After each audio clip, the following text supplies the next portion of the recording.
I never imagined that a simple message could knock the ground out from under me. You no longer have a home. We changed all the locks. And then, as if my pain were some kind of joke, she ended it with a ha-ha. For a few seconds, everything stopped. I wasn't just homeless. I was groundless. It was more than losing a place to sleep. It was being cast out of the only bond I thought I still had left. My mother. What drives a mother to write something like that to her own daughter? My name is Olivia. I'm 27 years old and an artist in Boston. Not one of those famous ones with work in museums. I'm the type who works 3 jobs to pay rent and still finds time to paint late into the night. Art has always been my refuge, but before it became my salvation, it was an inheritance.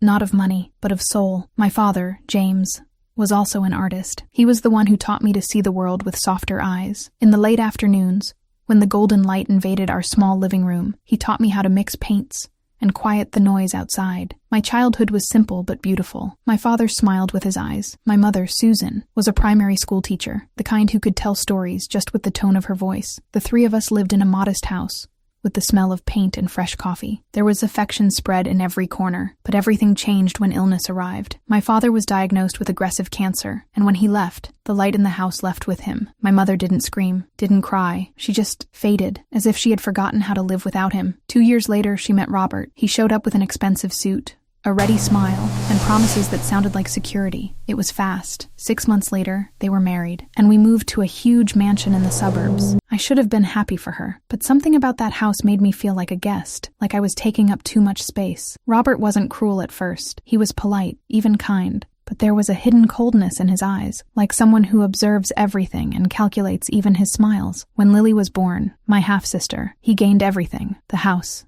the attention, the family. And me? I became a forgotten detail in Christmas photos. Little by little, my mother began to repeat his opinions as if they were her own, and that hurt, because I remembered the woman who encouraged me to paint even on the walls, who laughed loudly and dreamed with me, but she started disappearing, and I was left alone. Moving into the mansion felt like stepping through a mirror. On the other side, everything seemed perfect. Marble staircases, chandeliers shining like jewels, dinners with linen napkins, but inside me, something screamed. In that place, my art had no space. Robert didn't hide his disdain. That's not a career. It's a whim. My mother, who once defended me with strength, now just sighed and looked away. I clung to old memories, to the afternoons when she helped me clean brushes, proud of every doodle. Now, she only talked about success. But success, to them, meant wearing expensive clothes and speaking softly. It meant following a script that was never written by me. Every day, I felt more like an unwanted guest. When Lily was born, I realized that my place in that home had been officially replaced. Everything revolved around her. And, of course,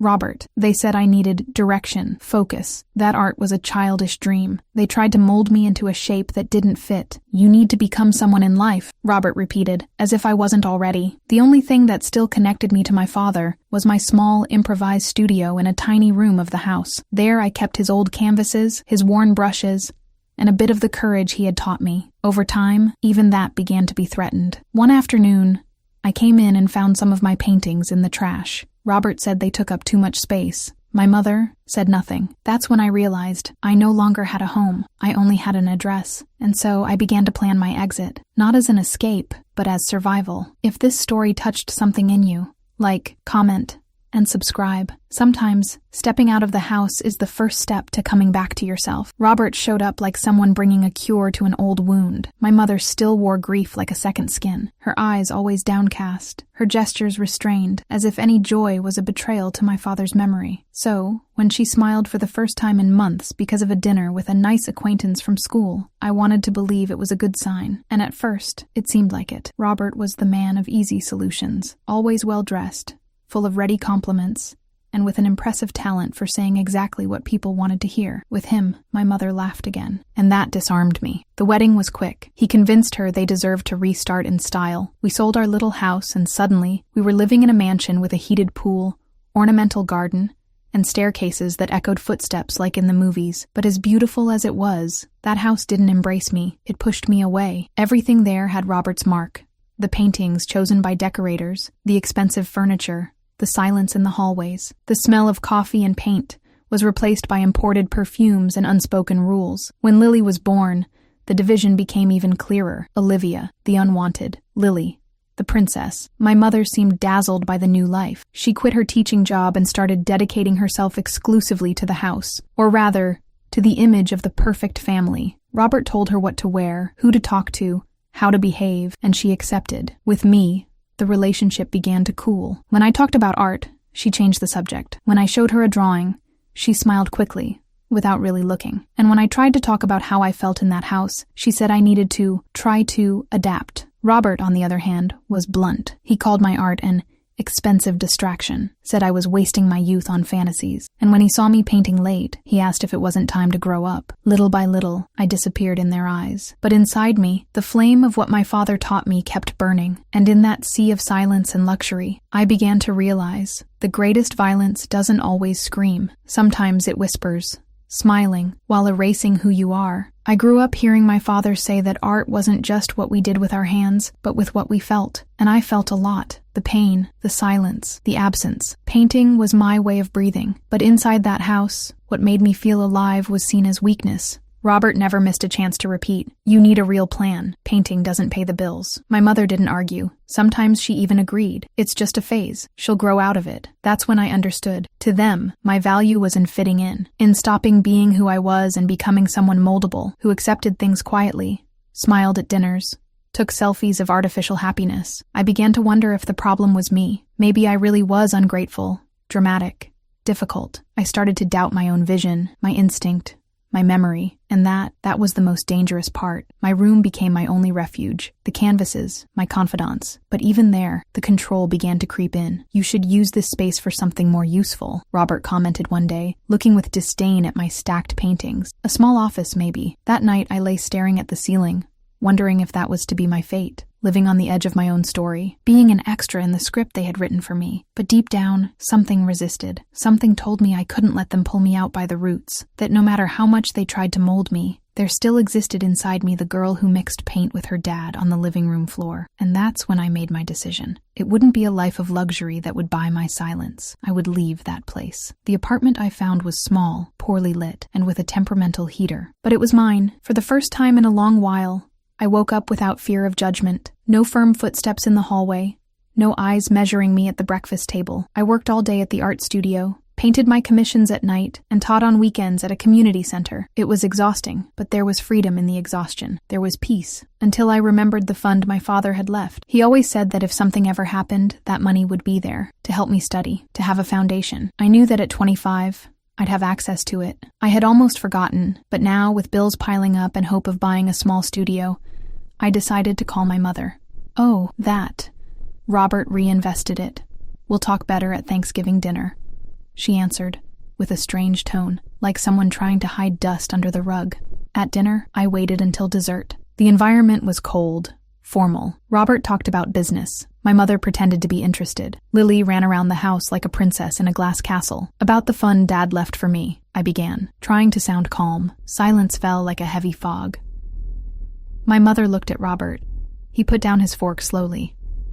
"That money doesn't exist anymore," he said. "What do you mean it doesn't exist anymore?" My stomach turned. "We used it for investments, for the family, for Lily," my mother added with a trembling voice. "It was for all our futures, Olivia." In that instant, everything became clear. My father had left something for me, a gesture of love and protection, and they had taken it. Without asking, without telling, without even informing me. And the worst part? My mother stood by his side. There was no fight. I didn't scream. I just stood up, thanked them for the meal, and left. But inside me, something had broken. And this time, it wouldn't be easy to mend. Truth rarely arrives with fanfare. Sometimes it enters quietly. During an ordinary Tuesday at a cafe, I was sketching in a corner near the studio, trying to distract myself from bills and bitterness, when I heard someone say my name. "Olivia?" I looked up, and an older man with salt and pepper hair and kind eyes stood there. He stared at me like he had seen a ghost. "You look just like your father." His name was Walter Grayson, my father's former business partner. They had worked together for over a decade, building Winston designs from nothing. His voice trembled when he said my father's name. "I've wanted to reach out for years," he said, "but after James passed, your mother, Robert, made it clear I wasn't welcome." We sat down, and the words poured out like water behind a broken dam. He told me how, when my father fell ill, Robert stepped in to help with the company. At first, just assisting, but little by little, he took control, convinced my father to sign documents when he was too weak to understand them, Rewrote the company's ownership. Used fear and charm in equal measure. Your dad thought he was protecting you, Walter said, eyes glossy. But Robert was playing a long game. My hands trembled as I listened. Everything I had suspected, everything I had feared, confirmed, and worse. Walter had tried to talk to my mother, but she had shut him out. She was deep in it, he whispered, too close to see it clearly. That night, I couldn't sleep. I searched through old boxes in my apartment, looking for anything from my father's business, contracts,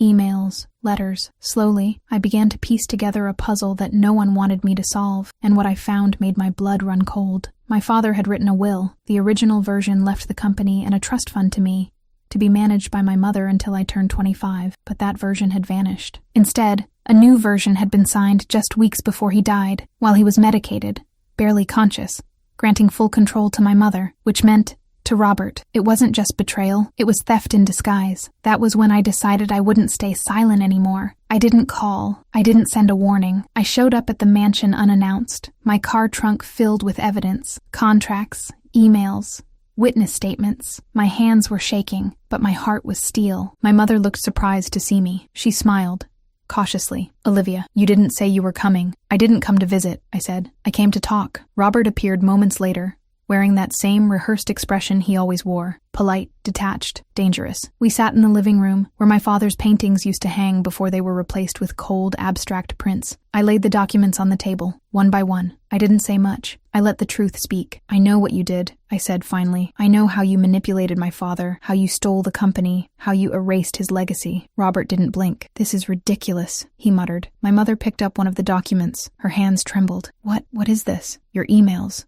I told her. Your signature, the incorporation forms, all of it. Robert stood. She's unstable, he snapped. You've always been dramatic, Olivia, always seeing shadows. I looked at my mother. Do you still think I'm making this up? She looked torn. For a moment, I saw a crack, a glimmer of doubt. But then Robert placed a hand on her shoulder, and I watched her lean into him, just like always. Olivia, she said, her voice barely a whisper. You're upsetting us. Please, stop this. She's choosing him again, I thought. Even now, even with proof. I stood up. If you side with him, then you're no longer a victim. You're a partner. Robert followed me to the door. If you persist, he said coldly, there will be consequences. 2 days later, my apartment was broken into. No forced entry, no signs of a struggle, just emptied. My laptop, my sketchbooks, my hard drives, everything I had collected, gone. I called my mother, told her everything. Her response? Maybe this is a sign, Olivia. Let it go. Move on. That night, I didn't cry. I slept in my car, and in that darkness, I made a vow. I wouldn't stop, no matter what they took from me. That's how long I stayed with David and his wife,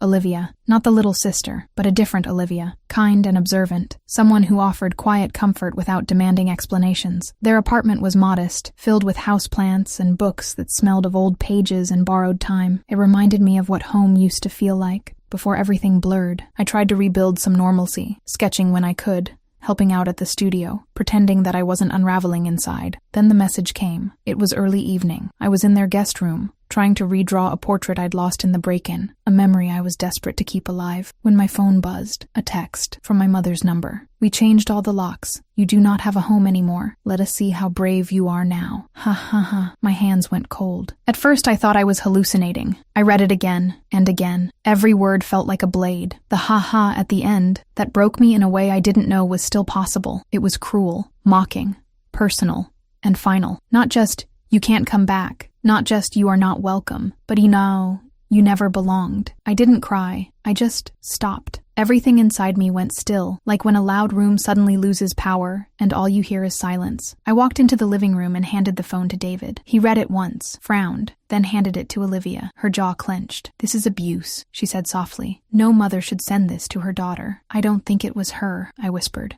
It doesn't sound like her, but the fact that it came from her phone, I didn't finish. I didn't have to. The message spread through me like ink in water, staining everything. That night, I couldn't sleep. I sat curled on the guest room floor, wrapped in a blanket, staring at my sketch pad but unable to draw. I kept replaying the message, imagining my mother typing it, hearing Robert's voice whispering in her ear, guiding her fingers across the screen. I checked my phone obsessively the next day. Nothing. No follow-up. No explanation. And then, just before midnight the following evening, an email landed in my inbox. Harold Brown, our family lawyer. A name I hadn't seen in years. Subject, Urgent. We have a problem. Call immediately. I stared at the screen for several minutes. Every instinct told me it was another trap, another way for Robert to bait me, but the urgency in the tone felt real. David offered me his phone. Use mine, he said, just in case they're tracking yours. My fingers trembled as I dialed. Harold Brown speaking. Mr. Brown. It's Olivia. A long exhale. Thank God. I've been trying to reach you for days. I didn't know if the number I had was still active. I got your email. What's going on? He didn't hesitate. Robert's been arrested. The words didn't register. For what? Financial fraud, money laundering, wire fraud. The FBI raided their house yesterday. Your mother, she's not under arrest, but she's being questioned. I couldn't breathe. My mind raced with images of the mansion, the cold silence, my mother's glassy eyes, Robert's smirk, all crumbling. Why are you telling me this? I asked, bracing myself. Harold's voice softened. Because your mother asked me to. She wanted me to find you. She didn't know about the message. That text? It wasn't from her, Olivia. Robert sent it. He had her phone. She only found out during the FBI questioning. She was devastated. For a moment, I said nothing. Not because I didn't feel anything, but because I felt too much. Rage, grief, relief, doubt, hope, and deep under all that, pain. She chose him, I said, over and over again. I know, Harold replied gently. But she may have been more of a prisoner than you realized. I closed my eyes. The message that had nearly destroyed me hadn't come from my mother's hands, but it had come from her world, from her silence, from her choices. And now, that world was crumbling. I agreed to meet her, not because I forgave her, not because I missed her, but because some part of me, the part my father had nurtured, still believed in truth, in facing what hurts, in looking someone in the eyes when it's easier to disappear. Harold arranged everything. A quiet morning at his law office, away from the reporters who had started sniffing around after Robert's arrest. I arrived early, nerves twisting my stomach. The building was old, the kind with scuffed wooden floors and the smell of paper and dust. It felt oddly comforting, like time moved slower here. She was already in the room when I entered, and I didn't recognize her. My mother had always been meticulous. The right dress, the right tone, the polished woman Robert had molded. But the woman sitting across the room looked like she had aged 10 years in 3 weeks. Her hair was unwashed, her makeup gone, her clothes wrinkled. But more than that, her posture had changed. She wasn't trying to hold herself together anymore. Olivia, she whispered. I didn't move. Harold stayed. At her request. I might need help. Explaining, she said. We sat across from each other in silence for a long moment. The message, I said flatly. Start there. She swallowed hard. Her voice cracked. I swear I didn't send that. I didn't even know about it until the FBI showed me during questioning. Robert took my phone, said his was dead. I thought he needed to make a work call. And the trust fund? I asked, sharper now. She looked down. I knew about that, she said. Robert convinced me it was for the family, for Lily. He said you'd never use it responsibly, that you were too emotional, too lost in your art. I laughed, bitter and quiet. And you believed him, she nodded. I wanted to believe him. He made everything easier. Decisions, finances, life. I didn't realize how much I'd given up until it was too late. And Dad's company? I pushed. I thought Robert was helping, she said softly. I didn't understand what he was doing behind the scenes. Your father trusted him. And I trusted your father's judgment. Harold cleared his throat gently. There's something you should know, he said. The FBI found documents showing Robert was giving James higher doses of medication before meetings. More than what was prescribed, likely to keep him compliant. I felt cold all over. He sedated him, I whispered, so he could steal everything. My mother gasped. I didn't know. I swear to you. I should have seen it. Should have asked more questions. But I was drowning, Olivia. Your father was dying. I was scared. Robert stepped in and took over. You let him take over, I said. And you let him take me with him. She wiped her eyes. I failed you. I know that. But I'm trying now. I'm in therapy. I'm cooperating with the investigation. I'm trying to remember who I was before he broke me. There was a long silence between us. I'm not here to fix anything, I finally said. I'm here because Dad deserves truth. Because I won't let Robert get away with what he did. My mother nodded. That's enough. For now. She reached into her bag and placed something on the table. A small leather notebook. Familiar. Worn. My father's sketchbook. I kept this hidden, she said. I wanted to give it to you for years, but Robert would have destroyed it if he knew. I picked it up, ran my fingers over the cover, opened it. Inside were pages filled with drawings of me, at 12, at 15, at 17, at my easel, at the kitchen table, at the park, each one filled with care. And on the last page, a note in his messy, beloved handwriting. Olivia,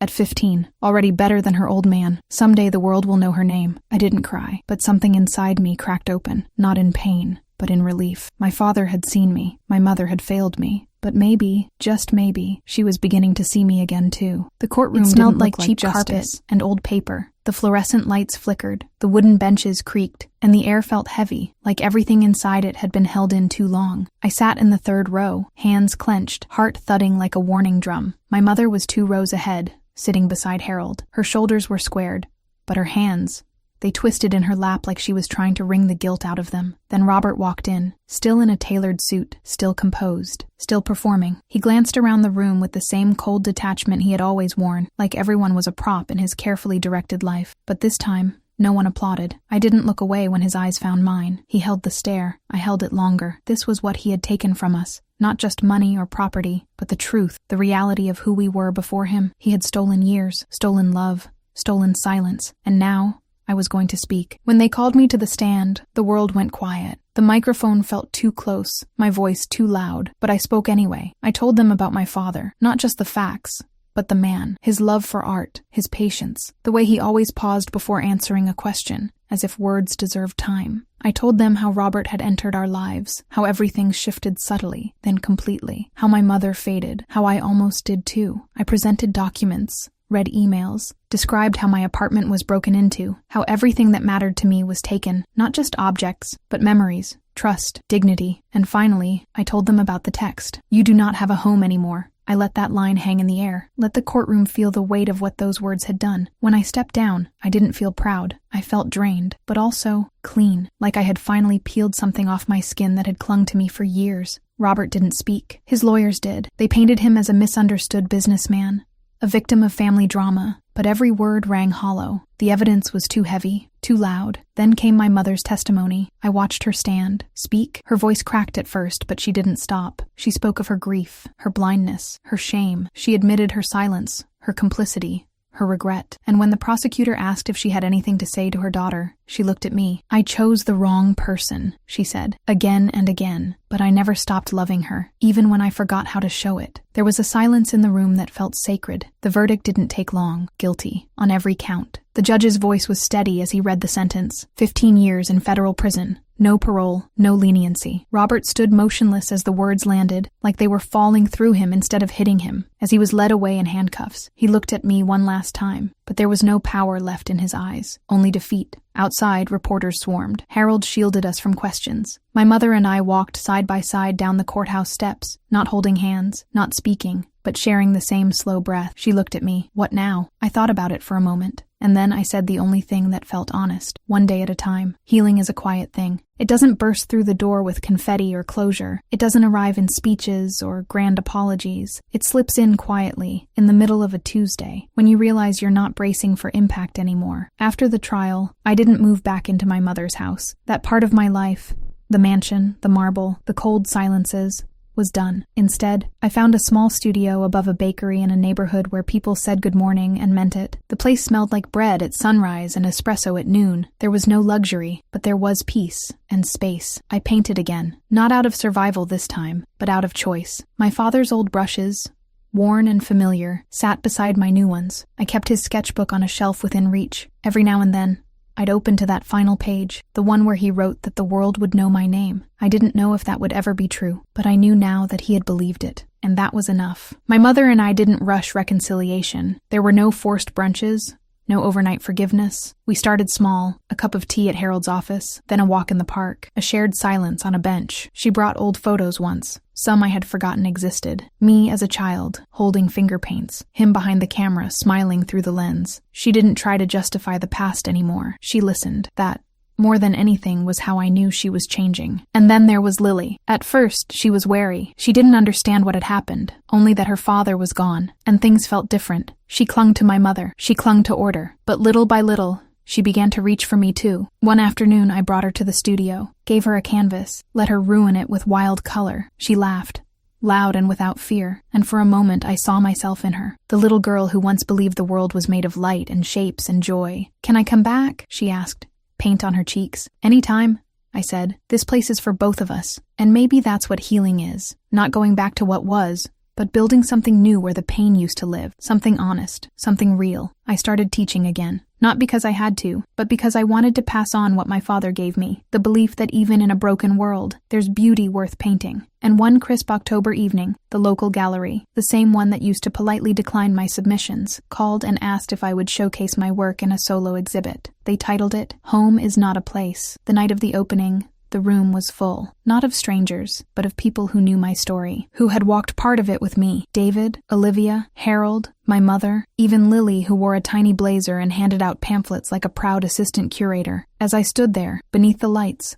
surrounded by my colors, my memories, my truth, I felt something I hadn't in years. Not triumph, not closure, but presence. And that was more than enough. Sometimes I wonder what would have happened if I had just stayed quiet, if I had accepted the silence, the manipulation, the false comfort of pretending everything was okay. I wonder who I'd be now, a shadow of someone else's story, still waiting for permission to live my own. But I didn't stay quiet. And because of that, everything broke. And because of that, everything began again. People often ask if I've forgiven my mother, if I've moved on, if I've healed, as if healing were a finish line, a place you arrive and never leave. The truth is, healing is a cycle. Some days I still wake up with old echoes in my chest. Some nights, I dream of my father, and he's young again, painting beside me in our old living room. I wake up missing that version of home, not the walls, but the safety, the stillness. And yet, I've learned to carry that home with me now. It's in the scent of oil paint, in Lily's laugh, in my mother's hesitant smile when she dares to believe she's worthy of another chance. It's in every brushstroke I make without fear. It's in the quiet moments,